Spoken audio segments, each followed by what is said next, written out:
Hey, what's up guys, this is KD Cloudy and Samsung's Galaxy S8 officially launched today in India for 57,500 rupees for the regular S8 and 64,500 rupees for the bigger S8 Plus. Now first, just to get it out of the way, no, it does not explode, but that's at least what Samsung says. Anyways, jokes apart, the Galaxy S8 is quite a piece of phone and truly gives that bleeding edge vibe. And the first thing which I noticed when I picked it up and held it was how light it was.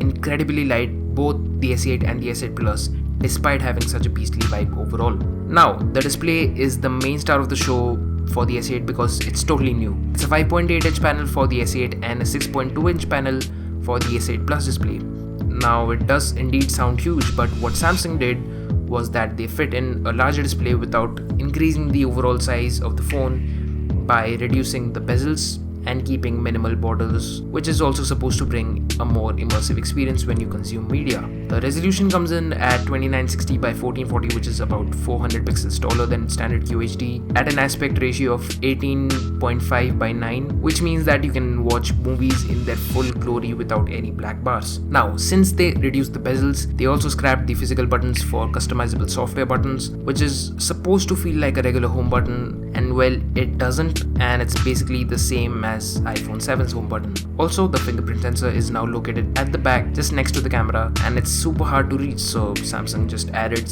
iris scanning and also face unlock as a complement. So yeah, lots of fancy stuff, but to be really honest, the immersive effect of the display didn't really hit me when I used it in person. It does just a bit on the S8 Plus, but not that much, and it feels sort of overrated at this point. But what did hit me really was the build quality. It feels super good in the hand, it's very ergonomic, very symmetrical, and made with those premium materials from last year. Now the camera. A lot of people are interested in the camera. It's basically the same camera spec from last year, 12 megapixels at f1.7, but it's a different sensor, and I did test it and the images were at par with the Google Pixel, which is not really a bad thing, but they're not really pushing their limits. But the main improvements come to the selfie camera, which also brings in some software features like Snapchat-like filters. Not really a fan of it. But next, the performance was basically on point as you'd expect from a 2017 flagship, because it packs some great hardware inside, like Samsung's new Exynos 10nm chip with an octa-core processor, 4GB of RAM and stuff. So everything was really silky smooth, but it might not be smooth for long because of Samsung's software. It's Android Nougat with Samsung's experience skin, and it's not that bad.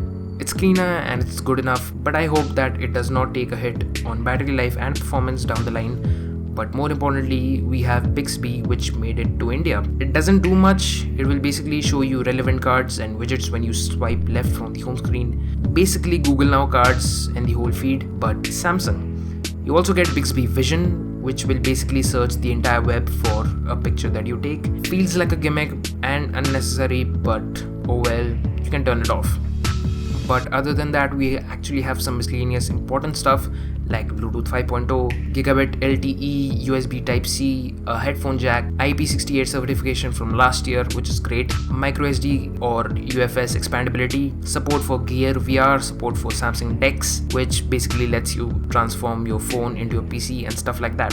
So overall, the Samsung Galaxy S8 does look very appealing and cutting edge, and brings all of the good stuff about the Galaxy S7 from last year, and revamps the display and makes some slight improvements here and there, and I think that it's decently worth for its price, and also gives us a good glimpse of the future of smartphone flagships. Thank you so much for watching, and I'll catch you guys in the next one. Cheers.